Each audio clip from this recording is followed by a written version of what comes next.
Welcome back to another episode of the Untold. I'm your host, AziadiQ8 and I'm joined by... And I'm Abdullah Al-Hindiani, and for today's episode, we have a very special guest because, as you've known by now, constantly, I'm a foodie. I'm a big foodie. I love everything related to food. I love food, and today we have food reviewer Muhammed Alajmi. I know, I had a feeling you would be excited about this one. If you guys have been watching, Abdullah loves food, he's always talking about food, and he's someone who knows food. So I think that this food reviewing journey of ours is going to take us to new places. We might learn about how the food reviewing in Kuwait actually works. It is, yeah. I'm a great, into everything about food. I think my social media accounts is all about flying and food. It's like one of the most boring social media accounts you can find. But I have so much passion for food, and I'm always curious to talk with food reviewers because they are in a very unique position. For me, at least, it's like the dream job, right? You are literally eating what to me feels like a dream. So I'm always curious to see how they got their footing, how they started, how they choose the wordings, how they choose their food. It's such an intriguing aspect for me. I agree, especially because that's how most of us find where to eat these days, anyways, on social media. They're the ones who are one step ahead of the game. And I can't wait to dive in and talk to our guest about how his journey began, where it took him, and how he is able to find all these amazing places to review. Yeah, and with that being said, we are going to take a break, so come back and we'll be joined by him. And we're back on a culinary edition of The Untold. So first, welcome Muhammed Alajmi for joining us as today's guest. Thank you for having me. It's wonderful to have you. So let's just get started. You obviously have a love for food, but what made you decide to start reviewing food publicly and not just keep as a private thing? I didn't start out doing food videos. I was just doing general things to do in Kuwait. I love my country, so I try to spread, things, activities. And I found there was a big gap in social media relating to content in Kuwait that's in English, because a lot of our population is not Arab speakers. Like, we have a lot of people who do not speak Arabic. So I thought it would be like good to show some places, in English. And so how did you, I know because you said you first started as a content creator and then you kind of segued into food creation, but let's go back to that decision to be a content creator. Like, how did you decide, oh, I want to spread the word. I want to talk about this and that. Well, as since I was like a kid, I always wanted to do something within media. I didn't really have a specific kind of area that I wanted to do. And during one of my university semesters, I finished a semester and I had a big break. And all my friends left me. They went to a different country, studying abroad, all this. And I was alone, so I thought, hey, why not give it a shot? Basically, the way I found my way into that is one viewer just said, "Hey, have you tried this restaurant?" And I was like, "No, no, I have not actually." And I tried the restaurant, and since then I just started doing more food videos. I mean, that's great. Food is a really big market in Kuwait as well. We have so many restaurants to try, a lot of places Yeah. to eat, and we all love food here. Right, Abdullah? We're all big foodies, I think, in Kuwait. We have amazing food. And I love your idea of trying to take it to somewhere where a lot of people may not have access to knowing about new places, especially because these days you don't really find stuff anymore except on social media, I feel. All the new restaurants, all the places people may not know where to try. So when you started realizing that food was where you wanted to go, and how did you find the response to that? At first, I was basically just eating from, like, just ordering in at home, and saying, "Hey, look at this. I ordered this. Watch me eat it." And basically that. But then one day I decided to try a restaurant that my friend had kept recommending me, and it wasn't very well known. And I made a whole video of me going there, showing the area, showing, the different types of foods, the prices, everything about the restaurant in person. And that was the first time I actually had like decent exposure on a video, and that's where I realized this is what I want to do. It's And pretty cool. it is. And speaking of what you want to do, I know that when you have a lot of passion, you're going to dedicate a lot of time for it. But with that time comes a lot of, testing of your consistency, of your, pressure, of your resilience. So in those first early days, when trying to find an audience as a content creator, did you find it difficult to, try to get what they want, or did you find it difficult to see what you want, or how to combine the two, how to cast the algorithm? Talk us through the decision behind those days. So when I first started, there was no vision at all, you know, just how that's how it goes. I was just basically throwing things at a wall until something stuck, you know what I mean? But what I found was an audience will come eventually if you are doing what you want to do, you know? I don't view this as like a job at all. It's more of just like a passion thing, a hobby, you know, it's mainly for fun. And when people see you're like authentic about it, you're not taking it too seriously, they understand that and they probably resonate with that more because of authenticity, you know? That makes sense. And I think especially nowadays where so much stuff is curated, people really love authenticity. They love seeing someone be themselves and just do the things that they want to do as well. I actually love taking photos of food myself. And when I was younger, I thought about food blogging, but I lack the consistency to post all the time, I guess you could say. So was that like a struggle for you to maintain the consistency of posting all the time to get the audience? It was a big struggle actually. I hate to say this, but I'm a very lazy person, Me super too, don't worry. procrastinate all the time, you know. But I did take a big hiatus at some point to focus mainly on my university and my studies.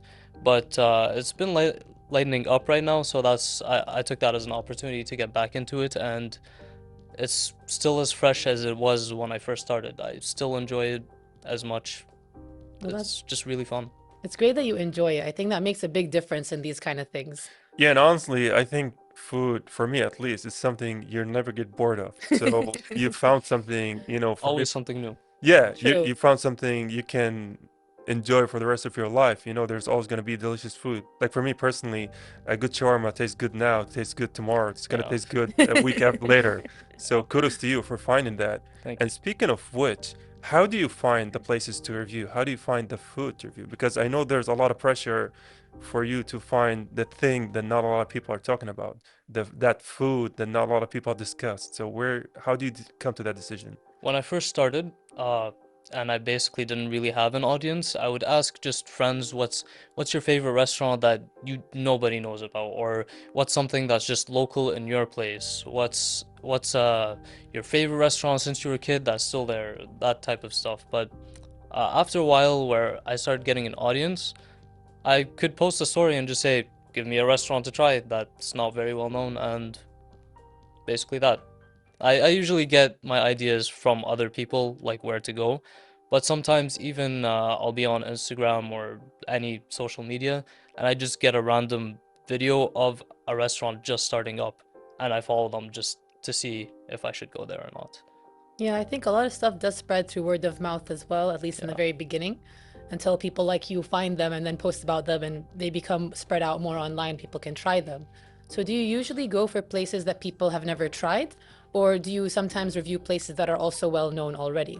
I try to stay away from well-known places, but I'll give them a shot sometimes if there's something I want to try. Like for example, there is a very well-known restaurant I made a video on, but the only reason I went is because they had a specific menu item that interested me, you know? That's the only reason I would go somewhere established already. That's fair enough. It is. And speaking of specific menu items, when you do decide a food or meal to tackle on, like what's your criteria for making a review on it? Like is it the taste of it, the texture of it, the ingredients? Like how do you come to say, oh wow, this meal was truly great? For judging at a restaurant, I take more than just the food into account. If I'm eating food and the chair's uncomfortable, that bothers me too, you know? I take the whole thing into account when I judge something. Uh, but the main part is for me price to taste to like atmosphere. That's the three main points for me. And what makes you decide a place is maybe one of the best places that you've tried? Definitely taste first. I mean, Yeah, it's it food, makes sense. but as I said earlier, just the ratio of price, taste, and atmosphere all together, that's just my final verdict. That's where it comes from usually. And honestly, it seems like, mashallah, you've had a great experience so far because you mentioned only a couple of meals you've had that weren't living up to, I would say taste. And I know that for a lot of food reviewers, there's this dilemma, right? Where if you're reviewing a food and it's something you don't like, you know, there's a risk that if you do talk about it, you're gonna burn a lot of bridges, especially in a field that you're gonna come back, you know, more and more and more. So how do you deal with the pressure to, you know, always be authentic in your reviews? When I first started doing food videos, I got invited to a restaurant for like a free meal, you know, to make a video on it. And the first thing I told them, the first thing I said, if I'm doing this, I would like to give it my honest review. It doesn't matter like if it's good or bad, I would like to just say exactly my thoughts. And that's what I've been using if I am invited. That rarely happens, but if that happens, uh, I do tell them that, and usually, actually not usually, every single time they're like, go for it, because as I said, people will not go to your restaurant if it's bad, so they know they have like good food, so I don't really feel a pressure to censor myself or say something positive if I don't feel it. I usually just go with my gut feeling on the topic and works out. I think that's really great because I think personally I would feel a bit bad if I had something bad to say because sometimes you just want to be nice to the people. Like Yeah, when the waiter comes, like, how was your food? If you didn't like something, you're like, well, you tend to be like, no, everything's fine, everything's good. So it's really hard, I think, to have that voice that can say, well, actually, this item didn't live up to what you guys said. This standard wasn't quite as well. And I think my more foodie friends aren't afraid of that. Like I went to a restaurant recently with some friends. It was a very nice restaurant and we ate, but we started talking about how like one of the starters or some of them, they weren't seasoned properly. And I think someone heard us and came and asked. And at first we wanted to be like, oh, no, it was all good. But then we're like, no, no, okay. To be honest, this one was not, it needed more salt. This one was that. And I think you're right. They do appreciate that as well because that's how they kind of grow as well and ensure that their customers are all going to be satisfied. So would you say that like your own standards have changed since becoming a food reviewer? no. No? I've always liked food and yeah, but going back to what you said about like a waiter or waitress, you know, with them I can't give them like my genuine thought. I feel bad. I Yeah, feel bad because they're in person right there, that's you the know. thing. Like I went to a restaurant recently and I didn't really enjoy it, and the waitress came up to me and she's like, "How's everything? I hope we're gonna see you soon, you know." And I'm just sure. Yeah, It was great. I live kind of far away, so You know, I think we are going to take a break after this one, but I think I'm going to take this moment to say, every waitress, if you see us in the middle of eating, please don't ask us if the Yes, food it's is good. always when Yeah. food's in your mouth for some Yes. reason. They or pick or the most awkward times. or they just walk by with the exact thing you ordered But and it's then not just for you. yep, exactly. I hate that, especially when you're hungry and it just Yeah. goes out like, oh, that was mine. I'll see you later. Yeah, see you later. And speaking of seeing you later, we are going to take a break and we'll see you later, dear audience. And we're back from that short break.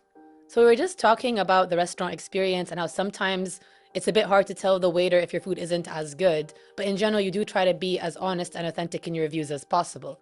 Do you ever feel that honesty can cost you with food or restaurant places, though? Well, I would never know because True. if that bridge was burned, I wouldn't have known because they're not like, "Hey, we're done with you." Disclaimer, don't ever come Yeah, back. yeah, basically. But honestly, you know, alhamdulillah, in Kuwait, we have an amazing food industry because I've eaten probably in almost all continents except Oceania. Sorry, Australia, New Zealand, you are way too far away. And I can honestly say, you know, alhamdulillah, Kuwait has an amazing, you know, food industry from the restaurant. And I think I've never had a bad experience with food or bad taste when I'm dining in. Yeah. It's usually when you're ordering, and that's because factors outside the restaurant, right? Delivery times, the packaging. So it's not a good metric of taste. But whenever I'm dining in, the food is always exceptional. I do want to ask you about something because we've seen a lot of social media viral trends when it comes to food. Sometimes they have a new type of bread, sometimes they have a new type of chocolate with ice cream. Do you feel the pressures of trying to keep on with this wave, or you're always in that mindset, I gotta be ahead of it, I gotta find out what's next? So with trends and social media, there is a pressure to stay on top of that because it's a way to grow your audience and grow your exposure and all of that. But typically for my videos, if it's food related, uh, I usually just try to have a meal. That's it. I'm not really looking for the Dubai chocolate type thing, you know? Yeah, which is Is awful. it? I've It actually is. never It's not had that it. bad. Like It I wouldn't is. say it's like worth the hype, but it's not bad either. It's just chocolate, you know, it's just a type of Yeah. chocolate. No, but like pistachio has no right to be involved with chocolate. I That's my disagree. controversial opinion for the Like night. nuts and chocolate go great together, and I can't. all nuts, all I chocolate. slightly disagree. I don't fully disagree, but I I understand. can happily be in the minority on this one, but I'll take it to the grave. That chocolate tastes awful. I mean, I tried one that wasn't that bad, but it's not worth like the hype. Some things I think becomes overly trendy and people are just doing it solely because it's a trend. Oh yeah. Like I think that happens a lot with food, especially in Kuwait. The Dubai chocolate thing definitely went out of hand, you know. For sure. And I do feel like in Kuwait as well, sometimes we go a bit too far because you'll have restaurants that have no business serving some of the trendy foods. Like your menu is based like on this country or region, yet you have all Yeah. of these items as well for some reason. So I think that's a special bubble we're in because we just have such a food audience here in general. So do you struggle to also maintain like with your audience a kind of repertoire or a relationship just so that you have your own voice with them? So you mean like a connection with them? Yeah. Yeah. So actually, I do enjoy talking and like interacting with my viewer base. Believe it or not, I actually made a video with one of my viewers. Oh, no way. He messaged me and he said, "Yeah, I'm Kuwaiti. My uncle really loves this Thai place. We should check it out, you know." So I said, "Why not?" And me and him both went on a journey to that restaurant, recorded it, ate together, and it was a fun time. I really enjoy interacting with my viewer base. It's fun, you know. Like I enjoy it. It's always, Connection. yeah, it's always great to see social media personalities, interacting with audiences because it creates a two-way kind of relationship, right? It creates this kind of friendship that's really a stigma of the modern age. I do want to ask you about something is that, you are in a very unique position where if you say this meal and this restaurant is good, that's going to bring clients, that's going to bring, money to the establishment, that's going to bring happiness to the people who ate that. Do you feel those responsibilities in your, reviews? I don't really feel responsible or like I don't want to take credit. I just want to spread, a Yeah. good time, for anyone, basically. Do you feel pressure being a public figure? If you mean like negative comments and things like that, that was a thing at the start, Mm. but after a while it just kind of faded out and since I was a kid, I played very competitive games, and those comments are much worse than anything you can experience on social media. So I have thick skin. It's okay. I think I can happily, advocate for that because I always say if you haven't been through the Counter-Strike, Okay. Exactly. yeah, if you haven't been through Exactly. the Counter-Strike, aggressiveness, you haven't seen life in its offering. Modern Warfare lobbies, Yeah. I want to ask you about something is that for a lot of food reviewers, it's maybe a tough question to ask, but if we ask you on the Untold a meal that you'd say was up there, it's your favorite one you've tasted, is something you can go back again and again and again. Is that something you can instantly recall, or is it I something? can tell you the exact restaurant and item if you want. So the exact restaurant is going to be off camera, but you can tell us the exact meal. Like what Okay. was it? It depends. Sometimes it's actually first I'm gonna preface this by saying it used to be a double smash burger, Oh, Mm. but I would click no sauce. So it's just bread, patty, cheese, bread. Yeah. And I kept bothering them on Instagram, the restaurants, because there was no option to add a third patty. Okay. And after months of me just pestering them, hey, add a third add a third patty, add a third patty, add a third patty, the option appeared. There you So go. you actually were one of those people who made the restaurant listen Yeah, almost. no, I just bothered them into submission, Yeah, Sometimes it does work though. Being annoying sometimes will get you further than being nice, unfortunately. it does. This reminds me of a very funny mathematical equation where somebody found a loophole in a very famous restaurant. So if you order the same meal and then you take one item out of it each time you order it, by a certain amount of day, you're gonna have a complete meal. So Yeah. you'd have one free meal per days of usage. And I think, my point was that a lot of restaurants can have these fun interactions with, the customers. And would you say that smash burger is your favorite meal, or is there something else? If I'm being completely honest, there was a month where I ordered that burger probably 15 times. MashaAllah. 15. It's a health restaurant and it's a lot of protein. So, I go to the gym, have the burger. It's just I feel like that's normally the opposite case. Usually it's the non-health restaurants that have the really good burgers. So we are going to have to get this name on yeah, screen. what's crazy is this restaurant, this burger specifically, I'd put it in my top 5 of all burgers in Kuwait. Like, Wow. and it's a health restaurant. It's a healthy restaurant, which is actually insane to me. Yeah. Yeah, normally a lot of the burgers I feel like in health restaurants, they're just a bit bland compared to when you buy burgers from other places. But maybe it's changed now. I don't know. No, it hasn't. It's Okay, just this one place. it's Just this one place. And honestly, this is a very common misconception about burgers. Like, even if you go to the unhealthiest place, if you take a burger and you remove the cheese and the sauce, it's still one of the healthiest options you can take. It's the sauce. Yeah, because burgers just minced beef, right? And the buns are just, it's just buns, it's bread. Yep. It's the sauce, the cheese, the mayonnaise, whatever goes in, probably the oil they use. But for burger, they just, grill it on an iron griddle. So it's a safe option, even from the unsafest of places. I think, why did I go on a rant on burger? We brought out the foodie in Abdullah, that's Yeah. why. Hungry. Yeah, I always get the sword and shield out whenever food is involved. Yeah. So after that month where you've ate a burger, what would you say other food items are up there on your, favorite list? I really enjoy rice dishes. Like, it Yeah. doesn't have to be majboos. It can be like any rice dish from around the world, even like a burrito bowl or, like some paprika.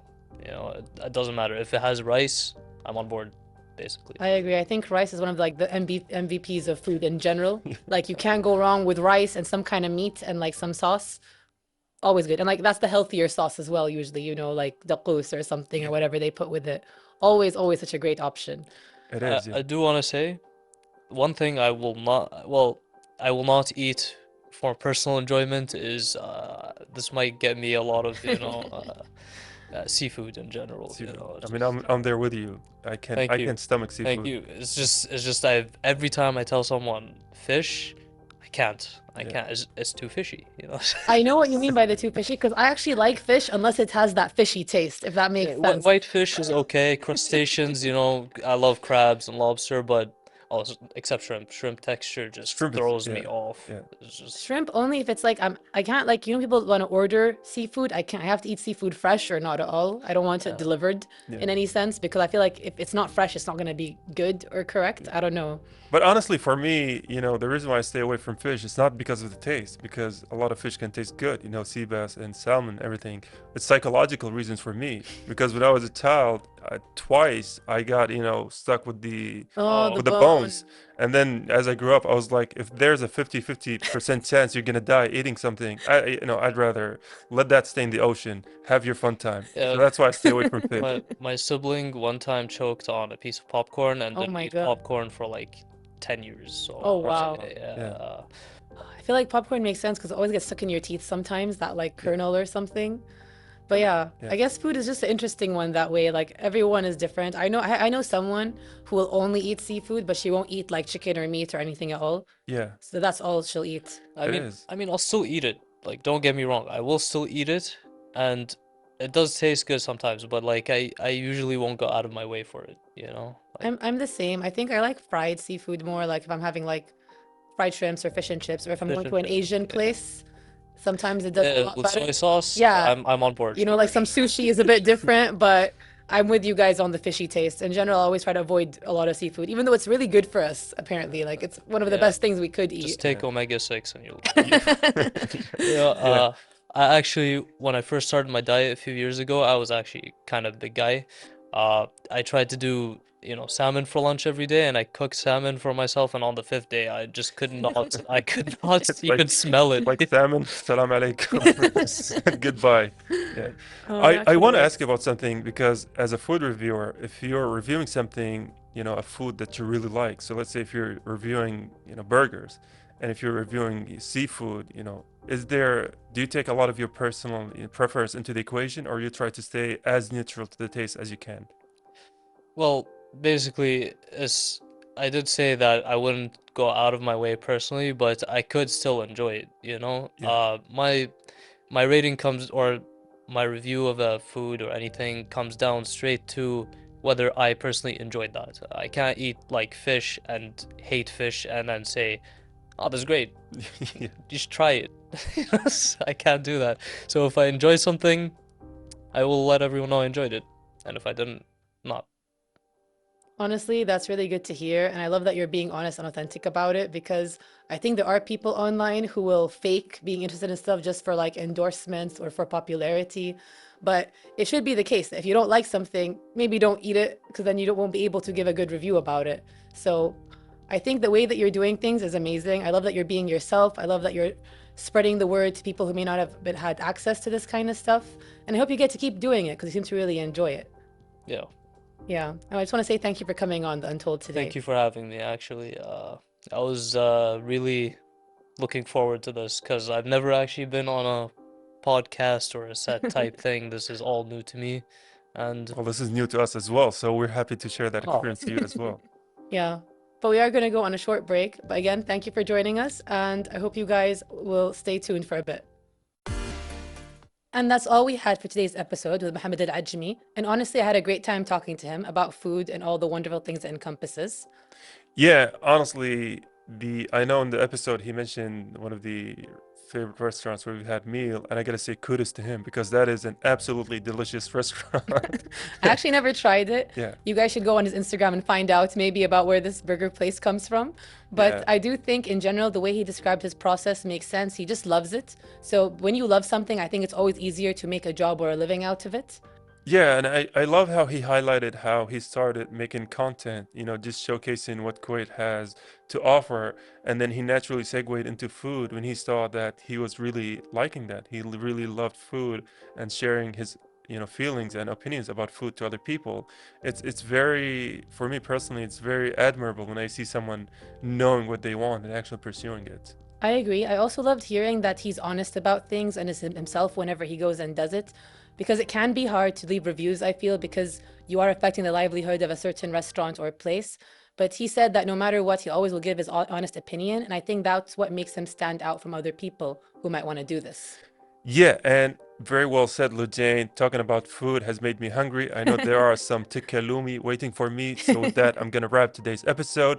Until next one, goodbye for now. Goodbye, see you next time, and enjoy your meal.